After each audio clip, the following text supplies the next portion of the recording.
Can y'all hear that? That's the wind. I'm in my greenhouse. It is so windy today. I just wanted to come out here and give them some of this goodness. A little bit of fertilizer. Wow.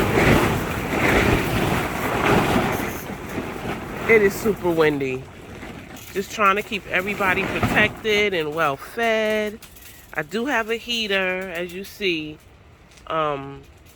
So that does help, but it's super windy today.